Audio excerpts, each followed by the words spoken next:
Welcome back to NYSE TV Live. I'm Trinity Chavez, and apologies for the technical audio issues that we were experienced to our audience and everyone who is watching at home. But I'm going to bring back Lawrence Yoon. Lawrence, I believe that we have all of those issues sorted out. You can hear me okay? Good morning. All right, thank you so much again for joining us. So let's just talk about how the recent economic conditions, such as rising interest rates and inflation, have impacted new home construction activity, and what are builders doing to navigate through all of these challenges? No, I think there is some caution as well as optimism. The caution is that interest rate, even after the Federal Reserve rate cut, have been rising in the past 7 days. But let's remember, it is measurably lower now compared to 1 year ago. 1 year ago, it was about 8% average mortgage rate. Today, it is around 6.3%. That is 170 basis point lower. And furthermore, we still have housing shortage. Based on the job addition that's happening in the country, population growth, we still estimate roughly 3 million housing units short. Therefore, builders need to build more. But I think temporarily, with little fluctuation, uncertainty related to mortgage rate, there's some bit of caution. Wow. And labor shortages have been a consistent issue in the construction industry, as you mentioned. So how is this affecting the pace of new home development, and what long-term solutions are being discussed to address this? One looks at the typical wage of the construction worker in the residential housing for home building. It is much higher than the national average wage rate. Furthermore, the wage growth, how is it rising from 1 year ago, is rising faster. So naturally, one would anticipate that the market forces would attract more people into the construction industry. Yet, the number of people going into trade school or going into construction industry still remain relatively short.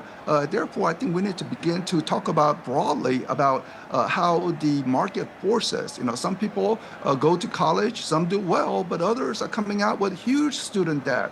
While people who are going to trade school, no student debt, they're getting paid immediately, getting the solid middle income, and they are able to buy a home, be part of that American dream. So we need to begin to change the narrative to attract more workers into the construction industry. Now, in terms of supply chain disruptions, what specific materials or stages in the construction process are experiencing the greatest delays, and how are builders adapting to keep projects on track?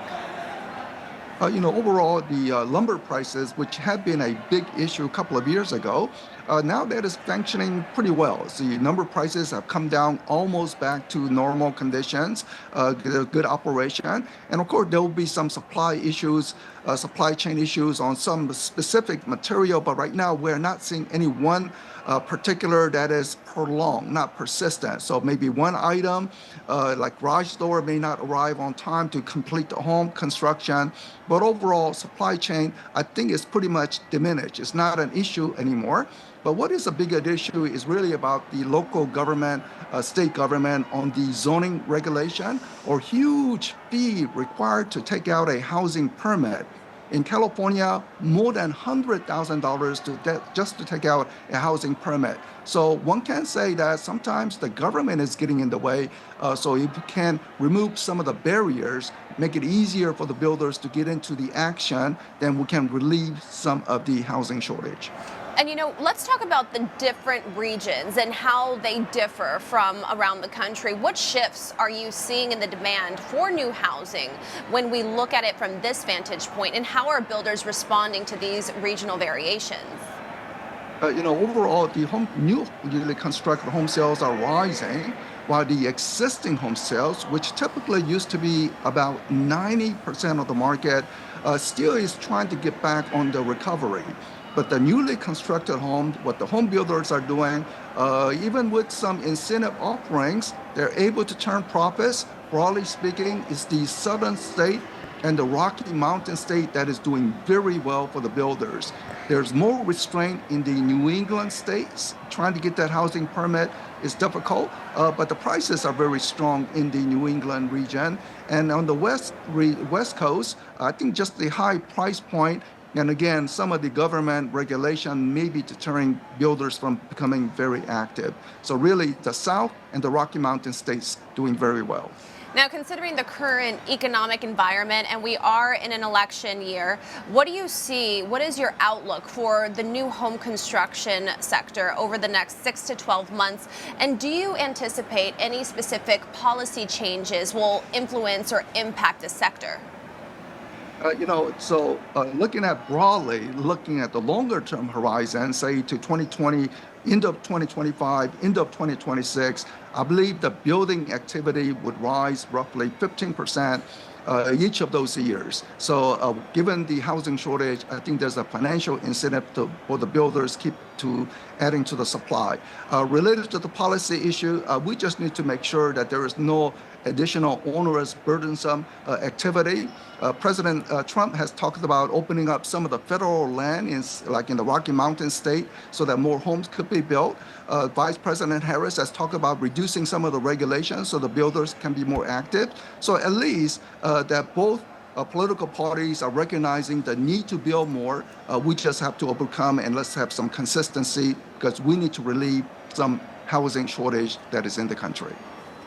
Now, when it comes to consumer preferences, especially when it comes to sustainability, energy efficiency, and working in remote places, what are the biggest trends right now on a consumer level? The builders have been actually building more smaller size home recently. Maybe that's just because there is a lack of inventory on the existing home side and lack of affordable housing. So rather than building those big mansions, the builders are beginning to build more smaller size home, but it's occurring in the outer suburbs. So maybe because of the new remote work policy for many organizations, roughly speaking, 3 days a week, come to office, other 2 days work from home, so the commute time is less important. Therefore, outer suburbs or even smaller town communities, there is a potential. And I think from consumer preference, this is a trend that we are seeing, and maybe the builders can meet those consumer preferences. A lot to look out for and a lot of important information. Thank you as always. That's Lawrence Yoon. He is the Chief Economist for the National Association of Realtors. Thank you.